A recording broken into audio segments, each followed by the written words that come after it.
the main focus for today is we have a 1950s Ford 8N. Okay.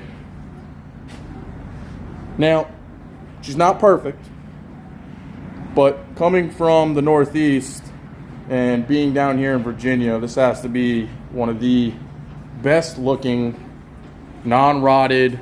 I mean, we have the original hood, original Ford stamp fenders on both sides. I mean, she's in great shape. So this is actually kind of how a farm I've been doing some work at, you know, everything from some basic carpentry to electrical, you know, general labor type stuff for that. I told them I didn't want to be paid, and they knew I was kind of looking for a tractor, so they said, hey, we want to pay you somehow. We want you to have this tractor. So here it is. So my main goal, pull the hood, pull the battery. I have a brand new wiring harness from front to back for this thing.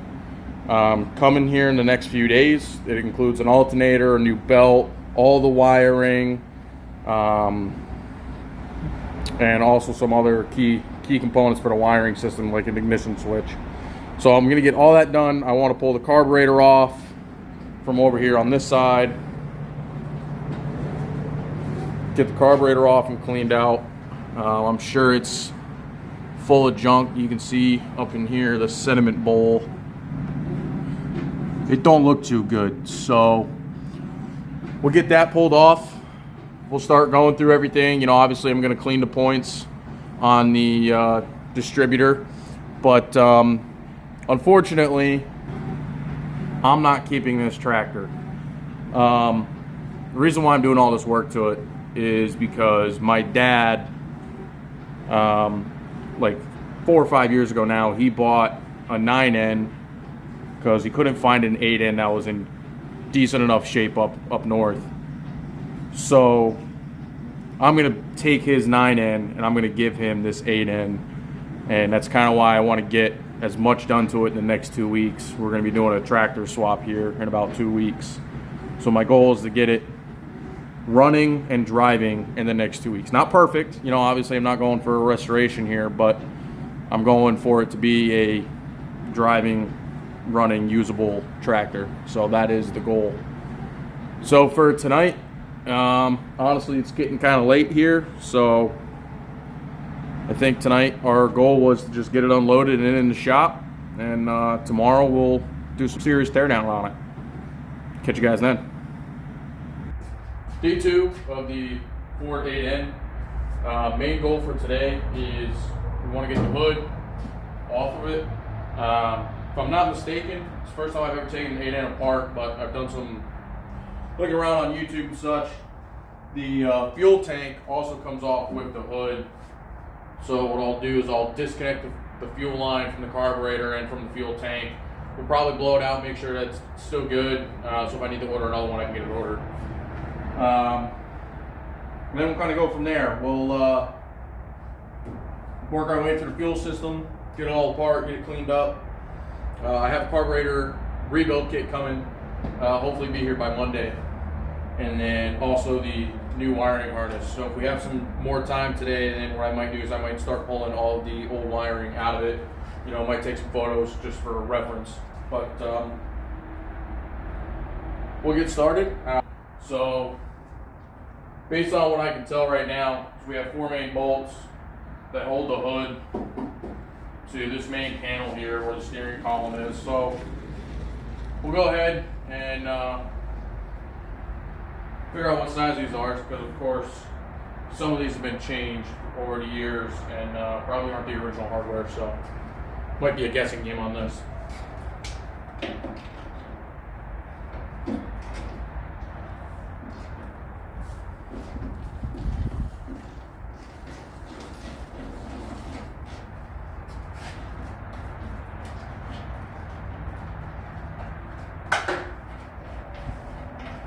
I'm sure some of you are probably wondering why I'm not using power tools. In my personal experience, I think they have their place, but As I'm working on some of this older stuff, I like to use hand tools. I feel like I'm less likely to break things and get a better feel of what's going on.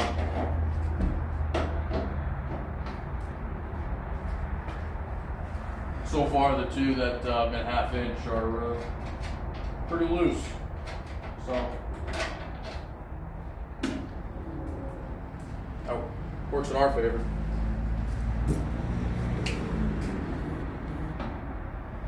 These bottom two appear to be was probably 9/16.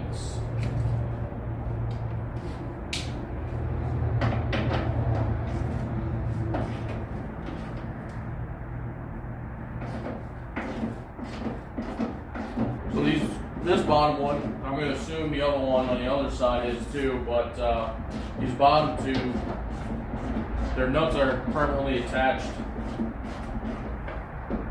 to the dashboard per se, while the upper two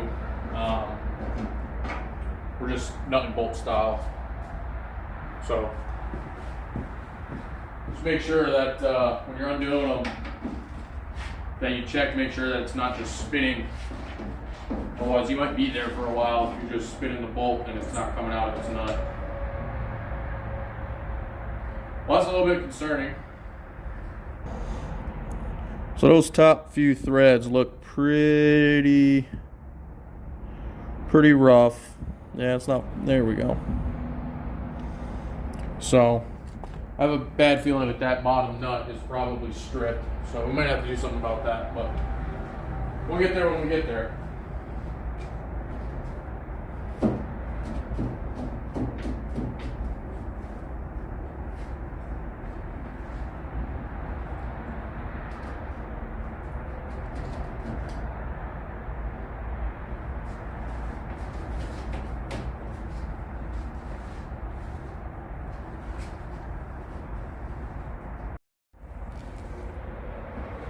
Okay guys, so apparently I goofed. There's an easier way to do this. You know, obviously you still have to remove these bolts down here. But if you remove the two bottom bolts from these side panels, you can take the side panels and the hood out as one piece, which I'd rather do because I don't want to damage these any more than they already are. This one's got a small crease in it. This one's got a small dent down at the bottom. But overall, both of these in really good shape. Really the only rot on this entire machine, you guys can probably see it pretty well from your angle, it's this body line right here. Unfortunately, this is actually a super common place for these, the 9s and the 2 ends to rot out, and it's got a little bit right in here. Luckily, my dad though, he's a much better welder than I am. It's still a skill I'm kind of trying to figure out myself.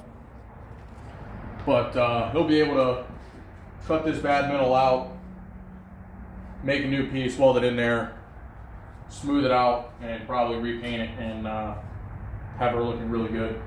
So we're going to go ahead, we're going to get these two bottom bolts out. There's one here, one on this side. We'll disconnect the wires to the headlights, and then she should pop off. But I've already said that before, so.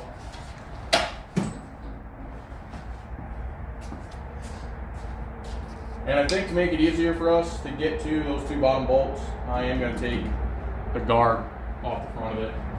Luckily, I have a relatively larger 1/2 inch socket and breakable. Now, unfortunately, as I'm undoing this nut here, the remnants of the lock washer are just falling on the ground. So we'll have to get a new lock washer for this.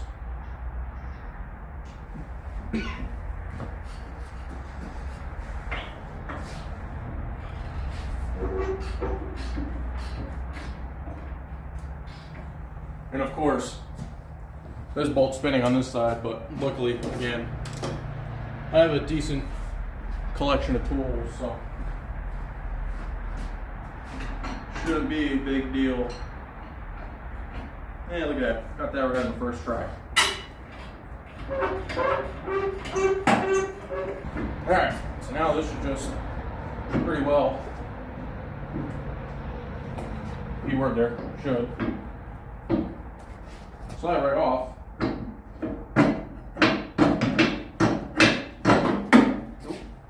Easy now.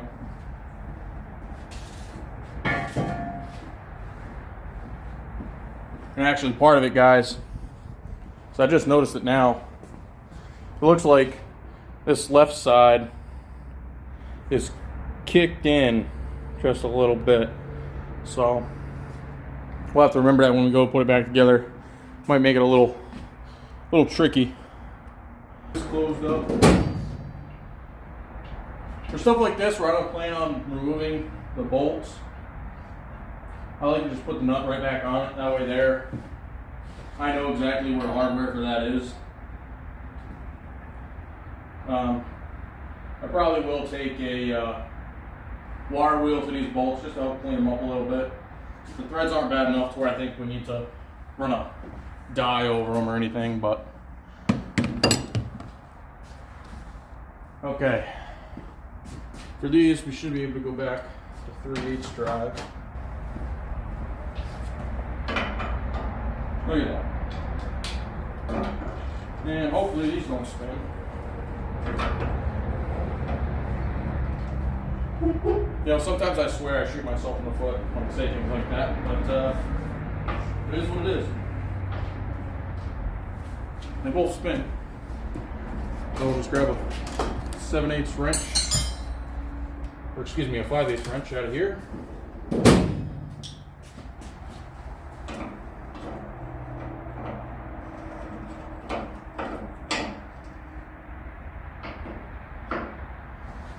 Well, this nut appears to be 5/8,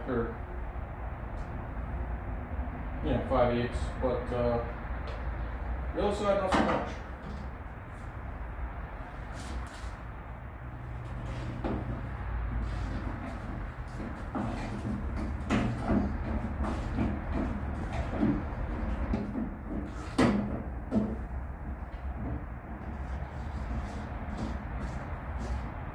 Big thing to keep in mind, guys, when you have this much tension and friction on a nut and bolt, when you're doing them like this, so sometimes, like right now, this nut, I mean, for me, it's not too hot to touch it, but if your hands aren't as rough as mine, it might be a little too hot for you. So just keep that in mind.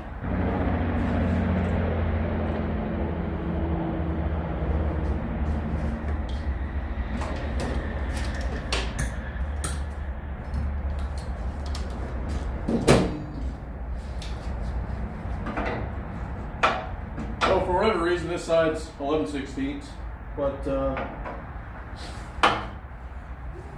we'll make it work.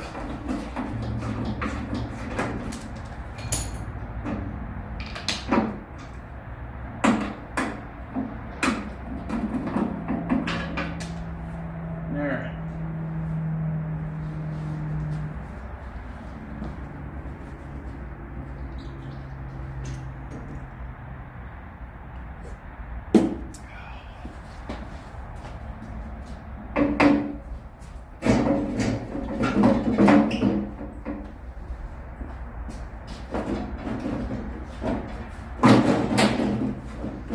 Okay, so the last thing we have to undo is the fuel line.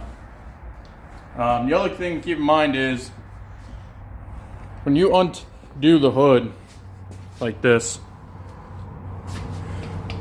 that's your fuel tank. On these tractors, your fuel tanks are actually built into the hood system. You can undo them, but it takes a lot more effort and it's a lot harder to get to. So I'm just going to take the fuel tank out along with the hood. So on the back side here, you can see the fuel line right here. So I'm going to undo the flange nut on the back side of this, and we should be able to take our hood right off. Big thing also, make sure, if it's not already, which it appears to already be closed, make sure that your fuel valve is closed. Otherwise, when you undo this, you're just going to dump fuel everywhere. You can pump the tank out if you really wanted to. I'm not going to. If I'm being completely honest, I'm not even sure how much fuel is in this thing.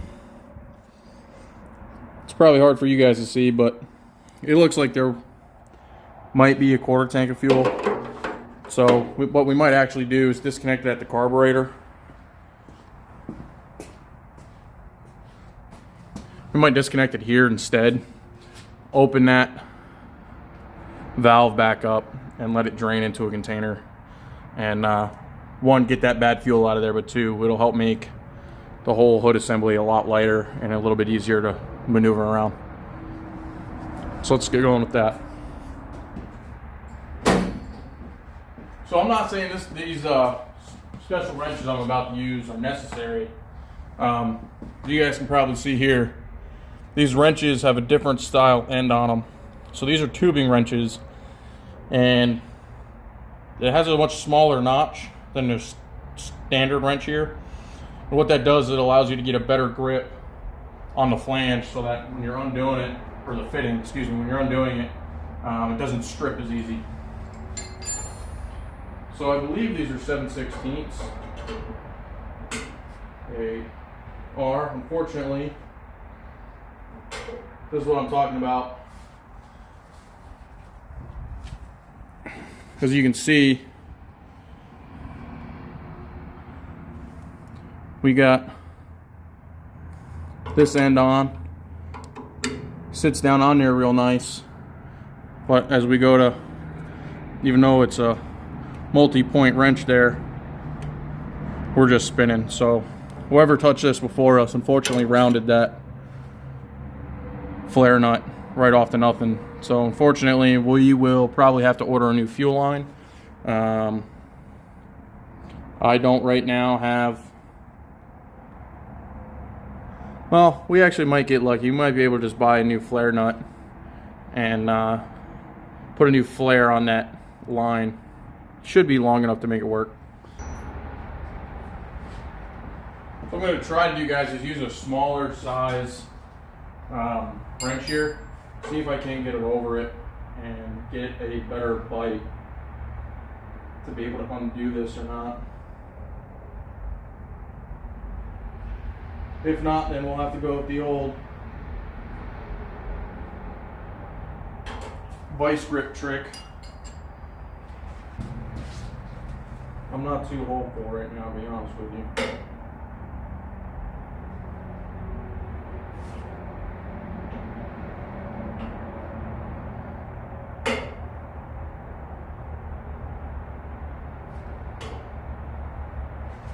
Alright, looks like we're going to need a set of vice grips.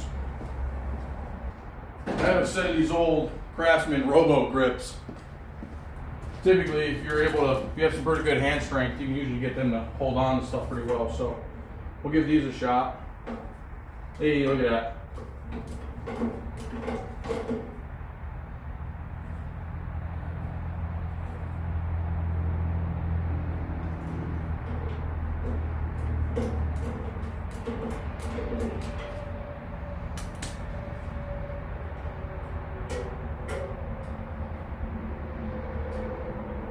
So what we'll do is we'll go ahead and open up the fuel valve, and we'll hope that,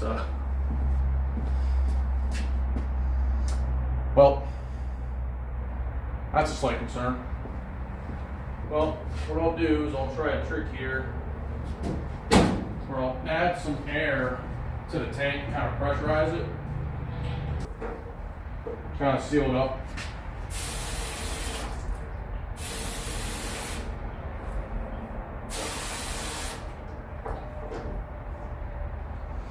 You guys can probably see as I pressurize it,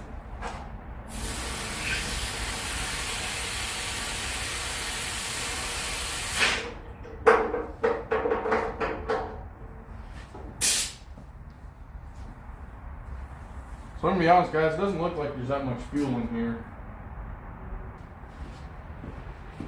So I think what I'll do now, so I'm actually going to take this fuel line off the other end so that we can work on it a little easier. And it might actually be easier to get it from this side.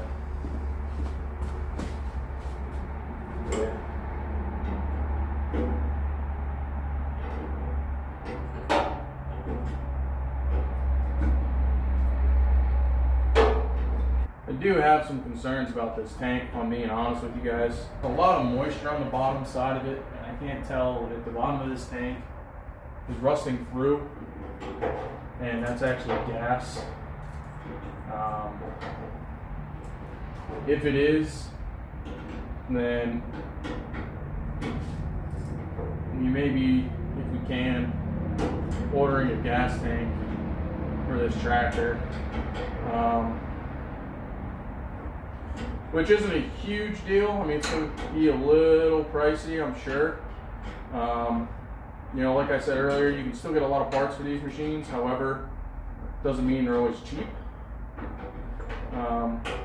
But like I said before, I want to give my dad a solid running machine. So that's what it takes. That's what it takes.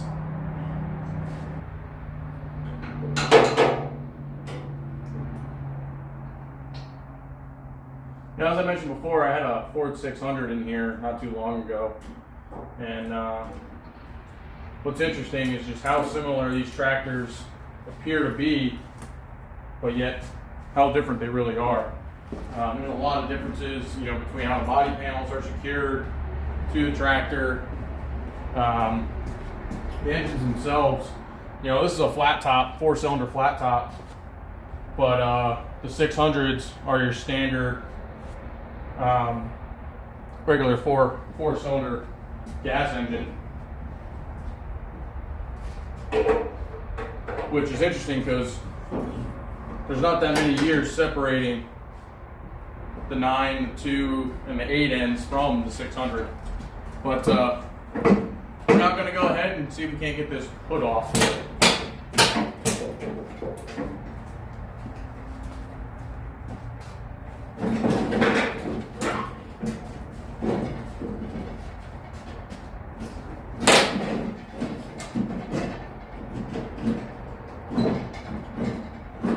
Well, admit this probably would be easier with 2 people, but as you can probably see, I'm the only guy in the shop. So.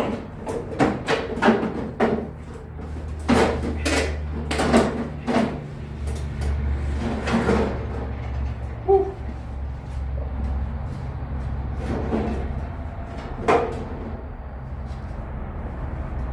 Yeah, that fuel tank definitely makes this a lot heavier than you think it would be.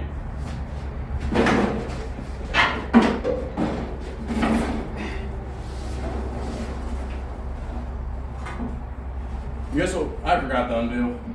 Why didn't you guys tell me? That's annoying.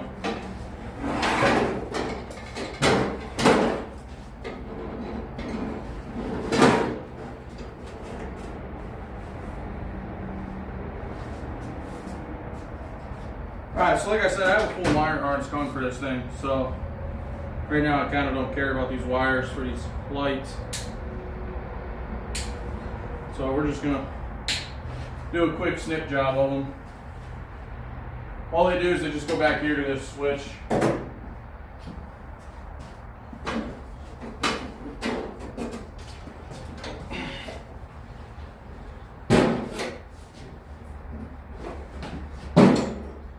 Alright guys, just like that. Give you a quick look at it. So like I said, this is a flat top 4-cylinder engine. Luckily for me, there's 2 different types of electrical systems on these tractors. This is an update from Ford on the 8 ends, where they mounted it on the right side, and then the alternator's on the left. So luckily I checked that before I ordered my kit, and we'll be able to get the proper wiring harness for her. Well, unfortunately, guys, I am pretty much out of time for today. So hopefully I will see you guys again tomorrow morning. All right, guys, so day 3. Fortunately, the last couple days, we haven't had a lot of time to get going on this tractor too much. But got a lot more free time today, so gonna focus on getting all the old electrical, except for the spark plug wires, ripped out of this thing, so that when all the new parts show up Tuesday, which is in a couple days from now, we'll be able to just throw it all back together and be ready to rock and roll. or kit that I bought and is coming has pretty much everything: the ignition, the voltmeter, the solenoid, the alternator. So again, like I said, we're going to get everything except for the spark plug wires, which all appear to be in good shape.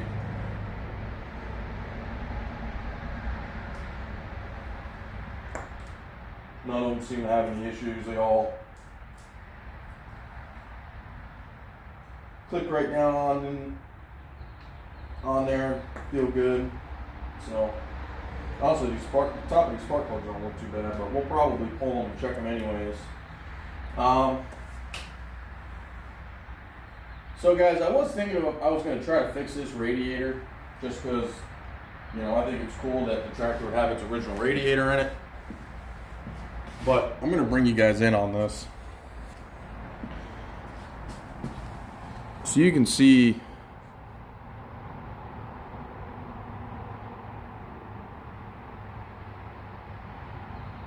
right in here, we got a lot of damage.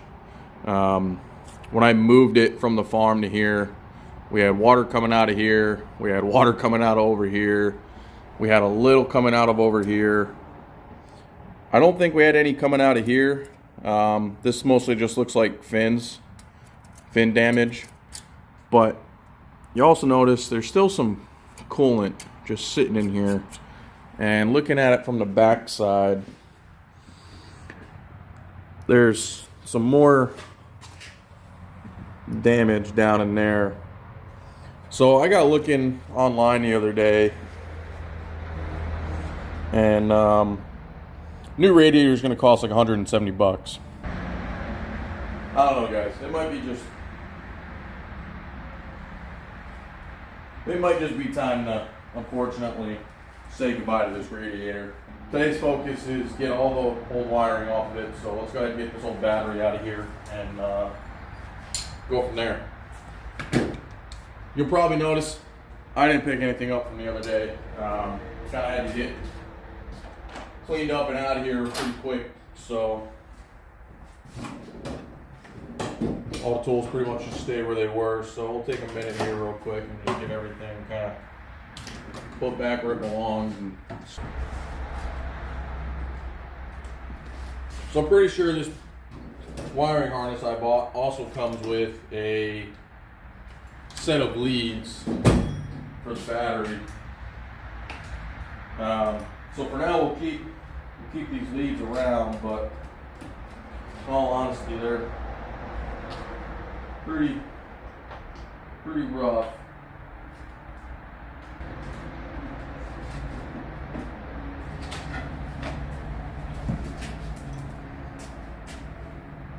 Because it didn't like my pants. And this battery is 5 years old, February of 2020. So I don't think it was going to do us much good anyways.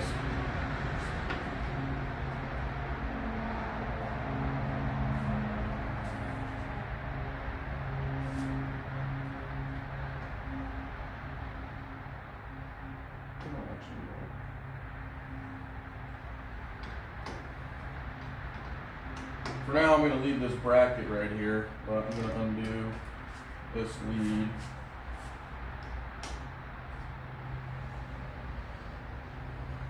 Whoever wired this up before was using this as the ground for the headlights.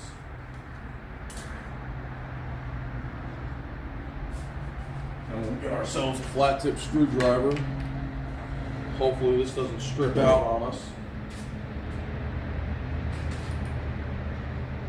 Surprisingly, it's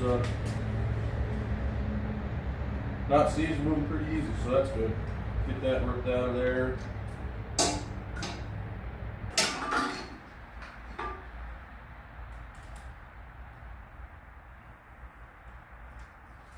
And like I said, guys, somebody had previously tried to fix this tractor or look at it for the farm, and I'm not the one to say they weren't a mechanic, because again, I won't claim to be one.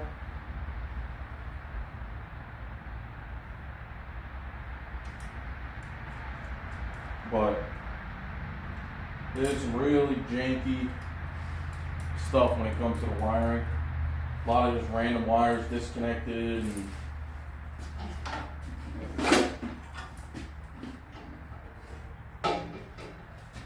everything else. Again, I'm not too worried about just pulling all this stuff out of here for the fact that the wiring harness we picked up also has, it comes with a manual to help guide you through the wiring process. Okay, let's see. Let's actually put that snap and try to get this out of here.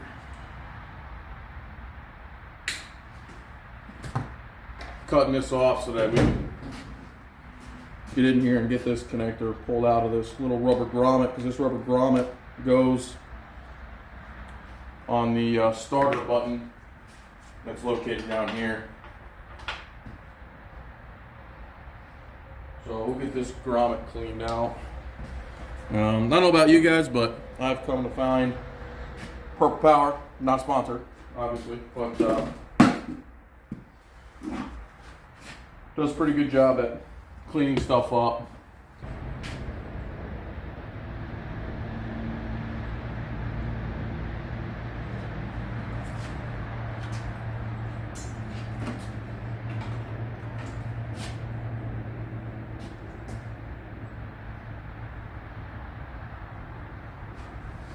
All right.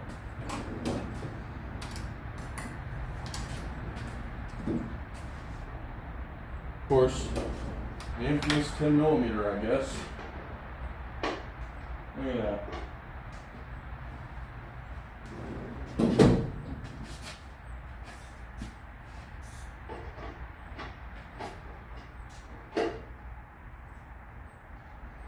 I didn't notice before our oil pressure gauge, though, the glass is pretty well destroyed, so we might be ordering another one of those.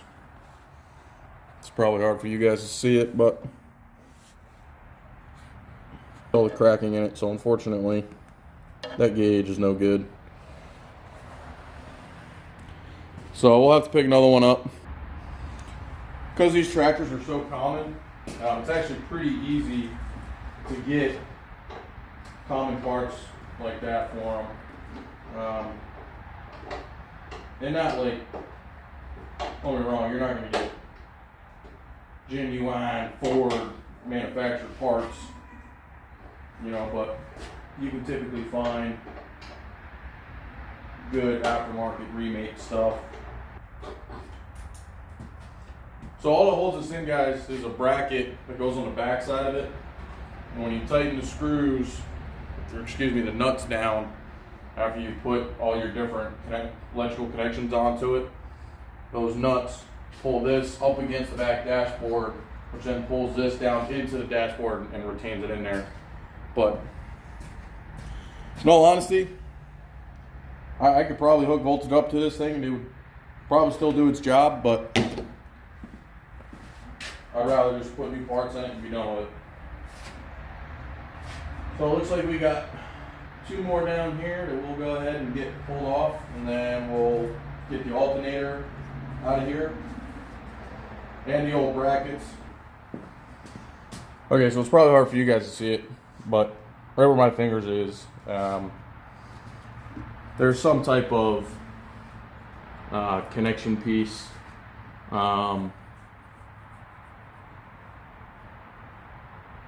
Honestly, it's probably like a circuit board type thing. I don't know the proper term for it, but I'm sure somebody will correct me in the comments. I'm sure of it, but we got two bolts, or excuse me, two nuts we got to get off of there, and then I think it just screws into this dashboard piece, and then we'll disconnect this headlight switch over here. I think my kit that I got comes with a new one. I hope it does, because this one's pretty rough. And then we'll also get the old ignition out of it. Got a new one of those coming for it too. Actually, you know what, while we're here, and that nut's pretty loose, so we'll just go ahead and get this ignition switch out of here.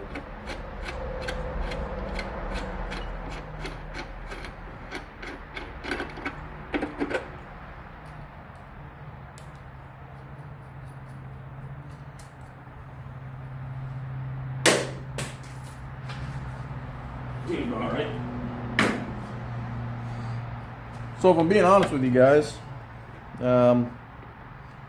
trying to film and work at the same time, it's an interesting dynamic. But for me, the biggest thing I gotta figure out is how to still listen to music and record while being able to talk to you guys and not get hit with copyright. I also don't know that much about it, but I do know that YouTube don't mess around with it. So don't think we want to start and end our YouTube journey super quick with a accidental copyright issue. So I think what we'll probably have to do here is get a camera that isn't our phone and be able to just wear headphones connected to my cell phone, be able to listen to music.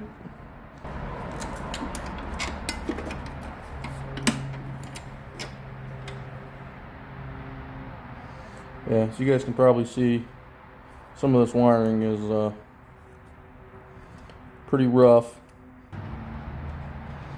So something some of y'all have probably noticed, because you're staring right at it, is that this 8N has its original toolbox. These are actually super hard to come by, especially still in a tractor. I've seen probably 2-3 other 8Ns before this one, and none of them have their toolbox. A lot of times guys would take these out because they honestly are just kind of in the way to get to a lot of the electrical and the battery and all that kind of stuff. So a lot of guys would take them out, set them to the side somewhere, and unfortunately most of the time they just rot out. For some reason, this has got me a little bit concerned. There's 2 sediment bowls sitting in here. Some old Napa box. If I'm not mistaken, this is some type of cap. Somebody that knows more about 8Ns, let me know what this is down in the comments, because I'm not too sure.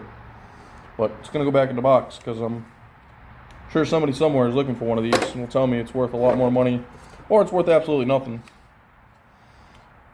There's a hitch, or a ball for a hitch, I should say.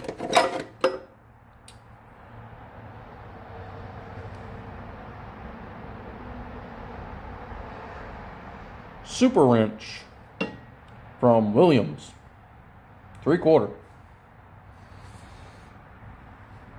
Couple nails. Probably don't need that in there anymore. All new wiring, and a random bolt with a bunch of lock washers on it. Well, we might just leave all this in here and let it be my dad's problem. So I'm just a good son like that. I want, him to have to deal with that. All right, back to what we were actually doing.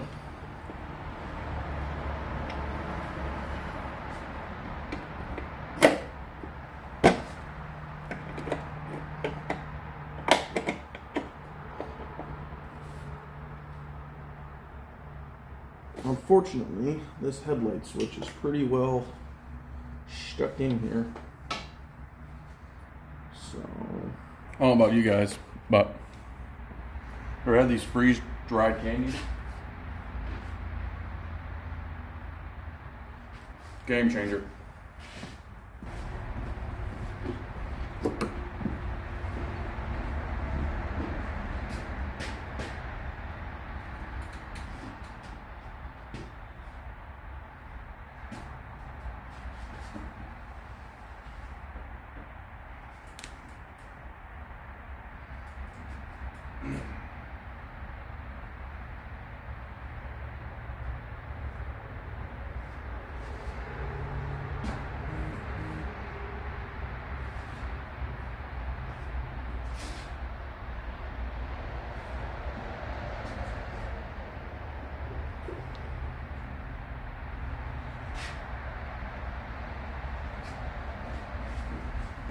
See if we can't get some more leverage on that one. Get the big boy.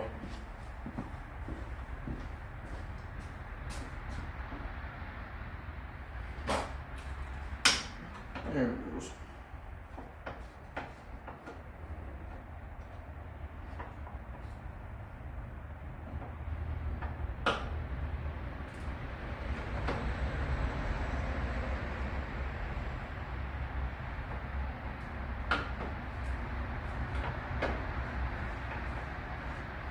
Kind of working it back and forth. I can feel it hitting a tight spot, and I don't want it to one break.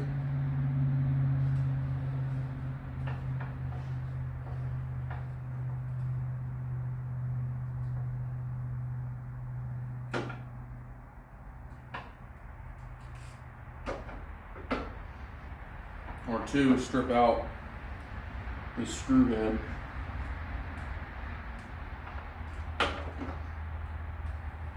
No, honestly, it feels like somebody put this in here. Cross-threaded.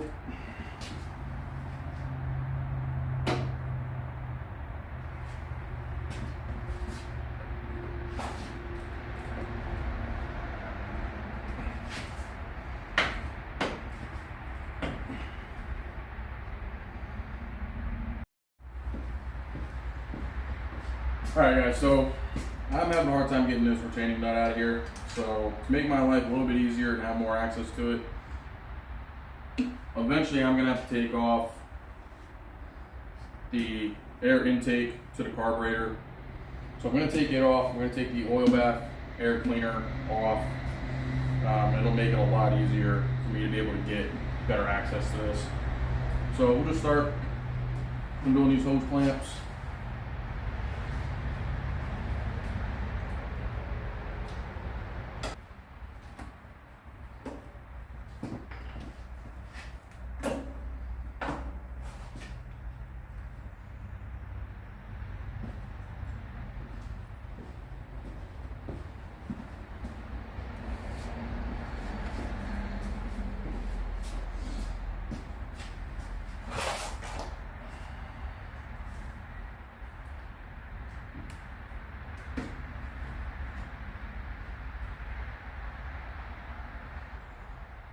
You know, I'll be honest with you guys, I'm pretty surprised. The oil in here, I stand corrected, I'm not sure what the heck that was. There's actually a good amount of water in here too. Okay, so there's two bolts that hold this on here.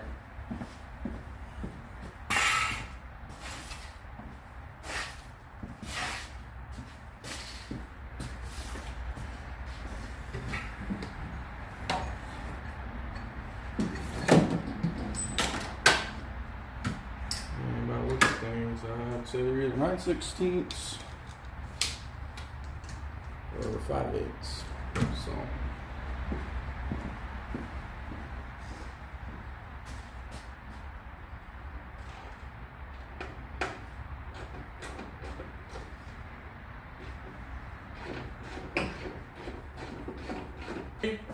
maybe it will or won't work for you.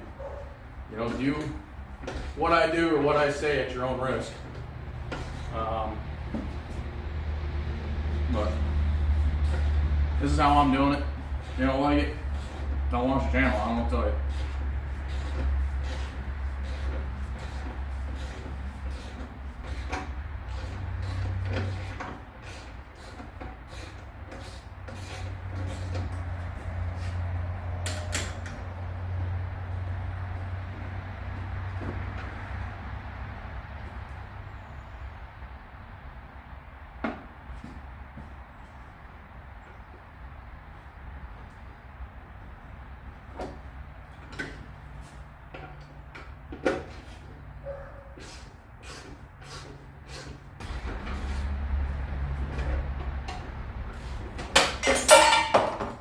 That's just lovely.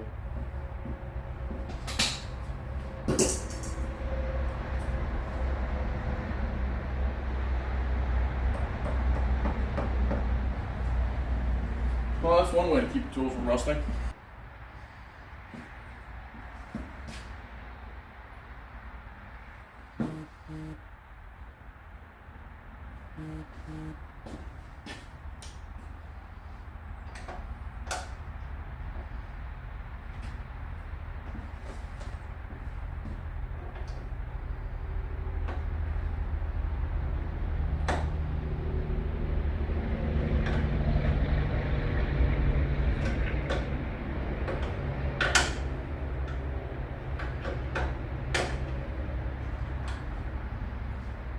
Yeah, so that's what our problem was, guys, is you can see it's sticking out past the nut, which was putting it right in and through this retainer.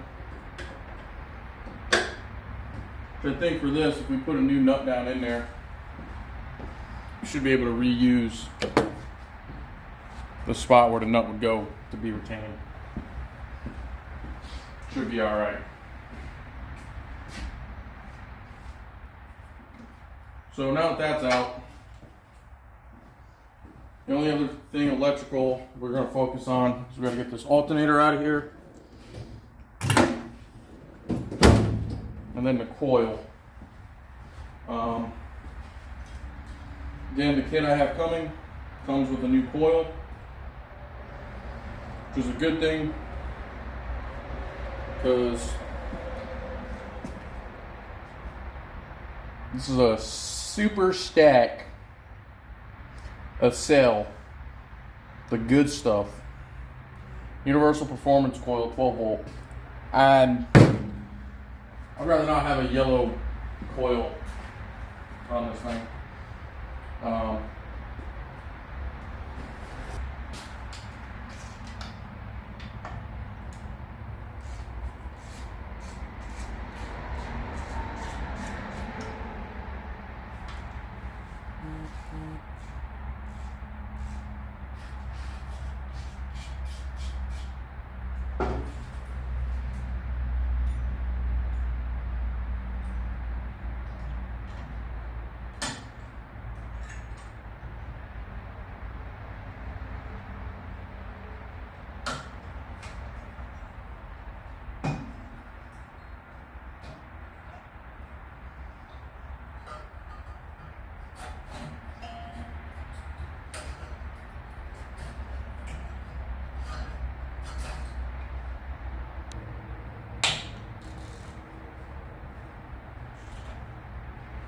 And again, why wouldn't it spin?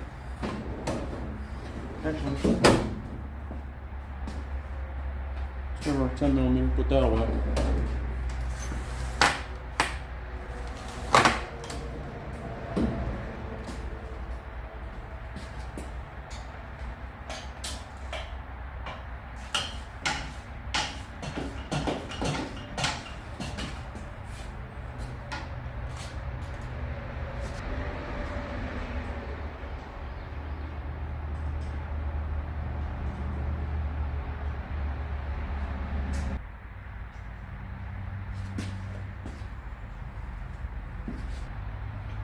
I think we're gonna go get some water. We're gonna fill this radiator and see if we can't see where it's coming out. If it's not coming out everywhere.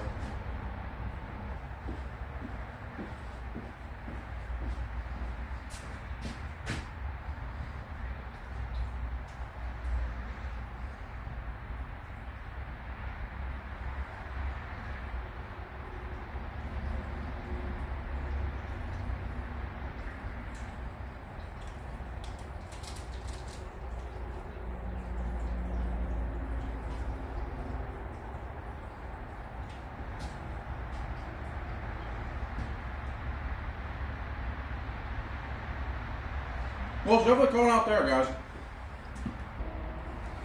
See if I can't get it to do it again for you here.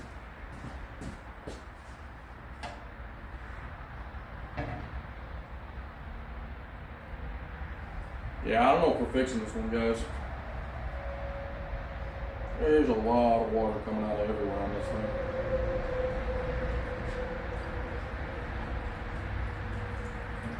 So you can see it's shot.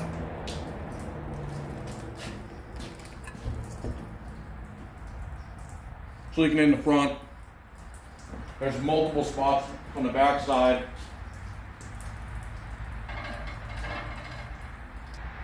So unfortunately, look, it looks like I'm putting a new radiator in it, guys. I think this one's just too far gone for me to be messing around trying to fix it, especially with the lack of experience I have with brazing. You know, if it was truly just these two big spots here in the front, I'd probably be willing to try it. But there's just a lot of damage on the backside too. And I don't know if that's from, I mean, the fan looks like it's got plenty of clearance. They can spin it around and it doesn't hit anything. I honestly think what probably happened was there wasn't enough antifreeze in this water inside the radiator. And unfortunately, the radiator froze. Which kind of has me worried about our engine here, but you know, quick analysis here, I don't see any cracks or anything like that that would make me concerned that we have a cracked block or anything. So I think we're just gonna pop this drain off of this radiator here. Hope it actually comes out, and probably get one on order in the next couple days.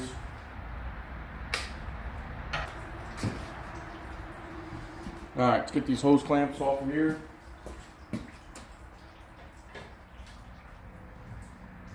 Maybe.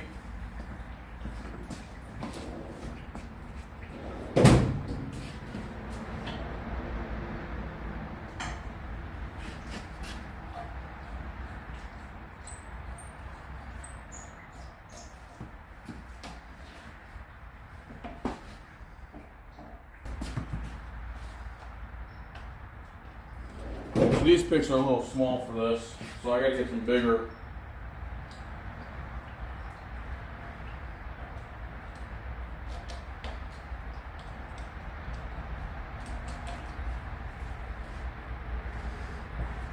You can usually stick a pick down in there, move it around, and help loosen a bunch of that stuff up underneath the hose. The other thing you can do, the only bad thing is sometimes you tear the hose up when you do it. Take a pair of channel locks, just put it around it, and wiggle it around a little bit. Usually that'll get them to break free.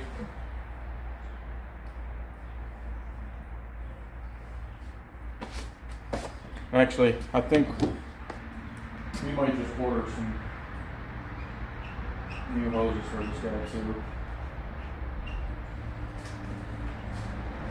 All I've done is I've disconnected the upper hose. It's just two hose clamps and a lower hose, and I took the drain plug that would typically be right in here out, drained it. Appears that there's one bolt here and one bolt here that hold the radiator on. So now I'll try to get these two bolts undone, get this thing off, and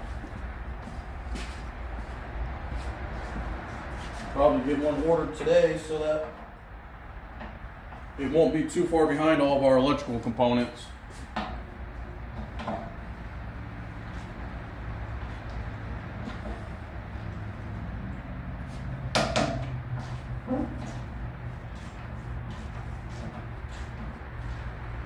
We're already doing a lot more than I originally thought we were going to be doing on this thing.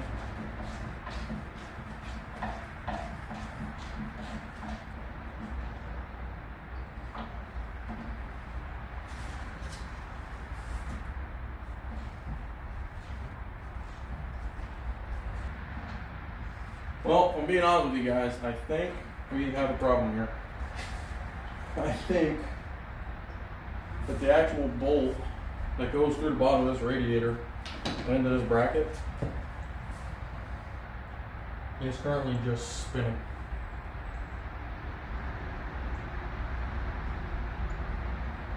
So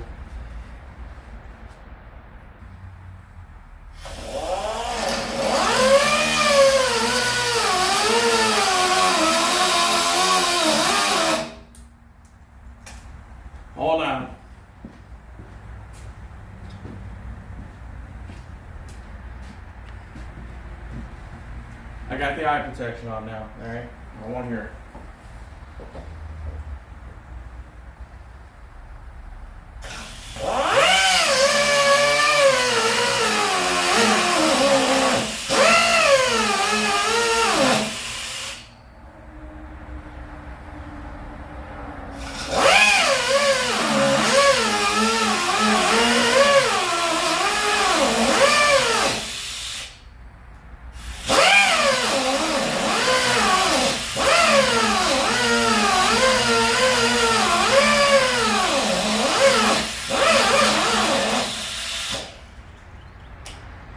Well, if I plug in the air compressor and they have more, power.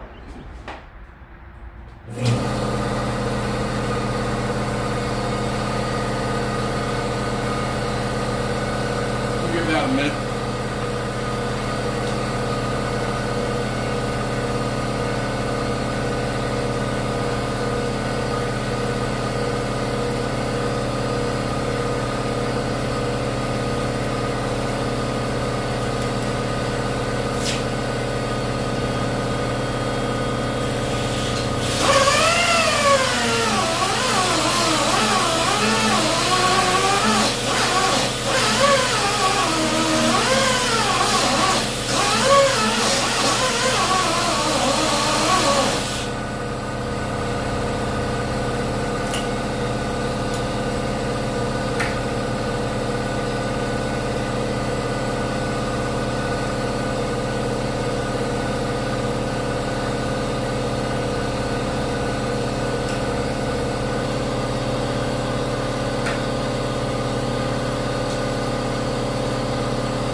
What do I feel stupid? I'm supposed to just let out of that, but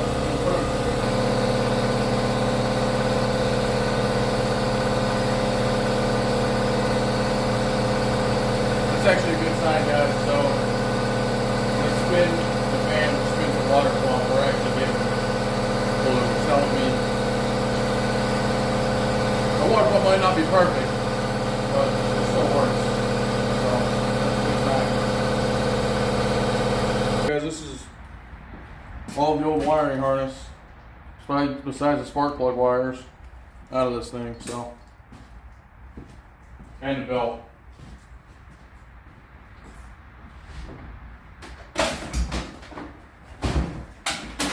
Right in the trash. Get the rest of these tools picked up. All that holds the carburetor up to the air intake manifold is 2 bolts, and then these quick attach, detach rods for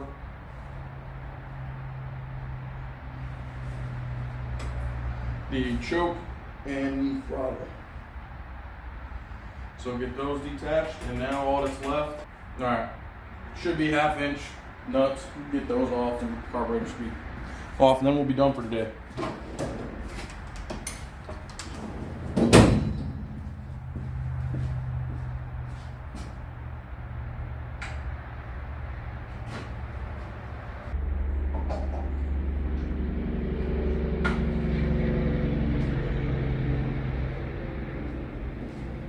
So here's our carburetor, guys.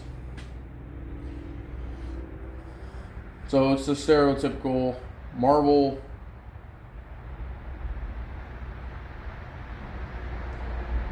I believe it's Shelby. No, it's Scheller. I'm probably pronouncing it wrong, but oh well. But these carburetors are pretty much, that's interesting. 9N, the 2N, the 8N. Hell, I think even the 600 that I redid has almost the exact same carburetor, or at least it's very, very similar. I am noticing something on the choke plate that is very interesting.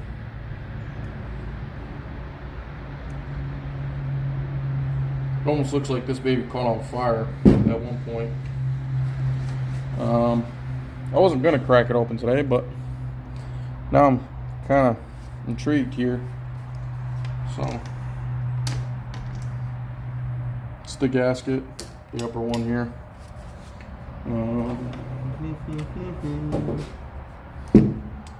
So you got 4 screw bolts.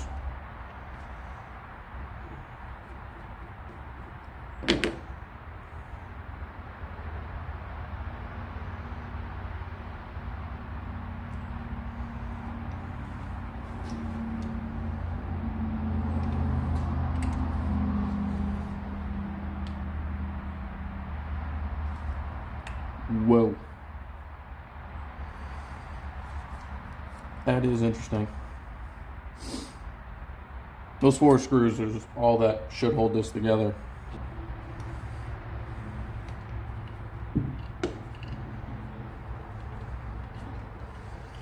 Normally I wouldn't just back this out.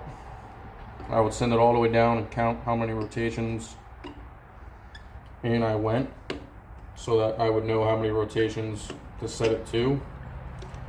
But I have a general idea on these carburetors, what they like.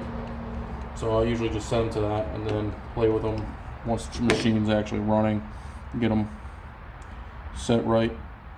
Whew, that needle is jacked up. So what you guys probably can't see is we actually have a slight bend to our needle, and it's super, super corroded. The more we're opening this, the more concerned I am about it, to be honest with you here.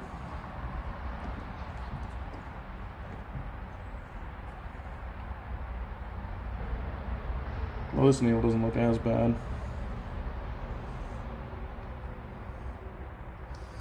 So I do have the different choke plates coming for this as well, and the throttle plate.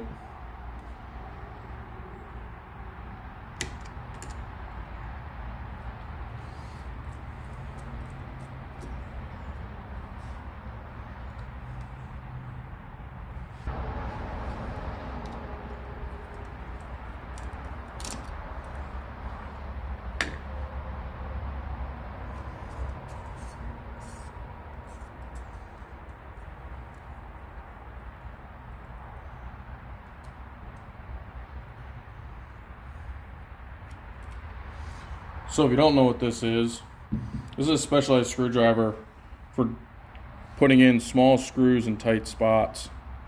So it has these little retainer spring-loaded arms that slip on the back side of the screw head, so it holds it in there so that you can put it in where it needs to go, get it tight, and then once it's tight, it's threaded in a little bit, you can push this back down, pull it back, and then finish screwing it in the rest of the way. Super handful little tool to have.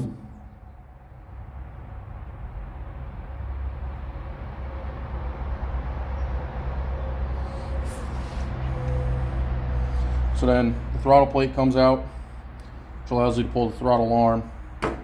Again, everything I'm pulling out right now, we actually have new coming. Some type of O-ring right there. Again, these should come apart. So I'm going to do something I don't like to do, but I'm going to take my dead blow.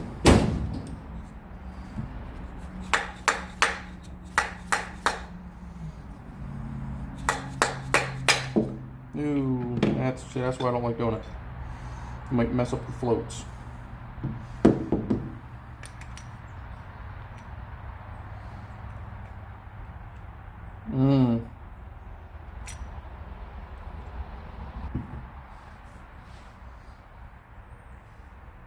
Inside of our bowl doesn't look too much better either. It's pretty rough. But let's pull this choke plate out of here, because this is really what I wanted to show you guys. An actual plate itself.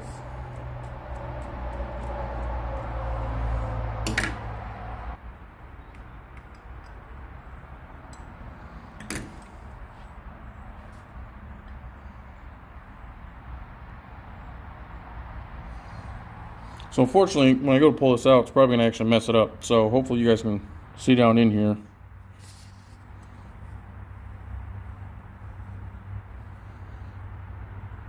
It's super hard to see it. But see how it almost looks like there's a bubble right there on that left-hand side? That should not look like that. I'm honestly not sure what caused that.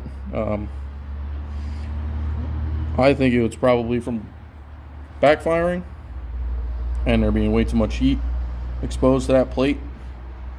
It's not a super thick plate, so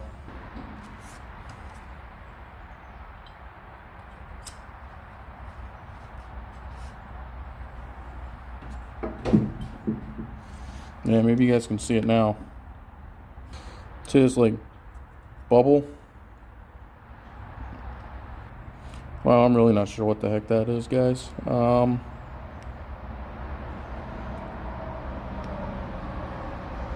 That is super weird. Because the back of the plate, as you guys can see, is totally flat, but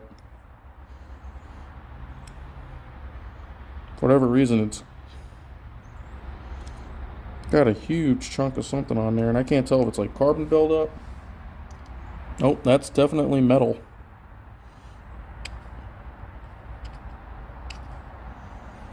So I'm not sure what's going on there, guys.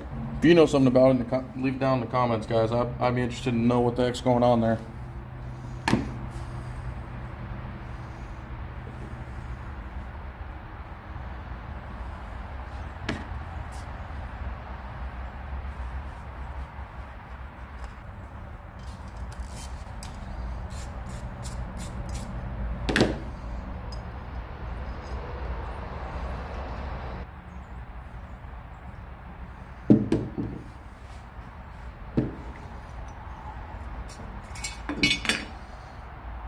There's our retaining pin for our floats. I am a bit concerned about this. I gotta see if our carb kit comes with one, because if not, I'm not sure what we're gonna do about it, but it's got a pretty significant crack almost all the way around over here. So that's got me pretty concerned. I'm not worried about gaskets. The kit I ordered comes with new gaskets.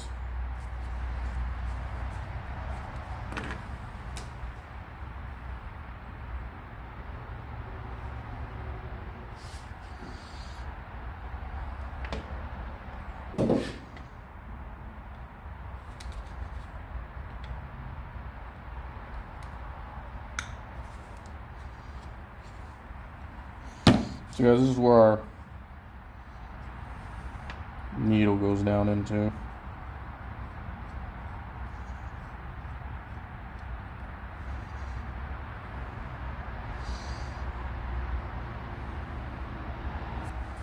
Get down in here.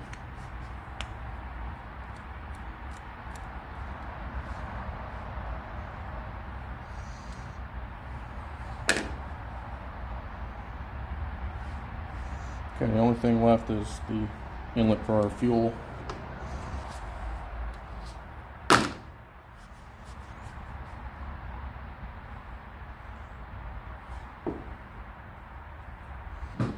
Other than that, guys, I think that honestly it's going to wrap us up for the first video.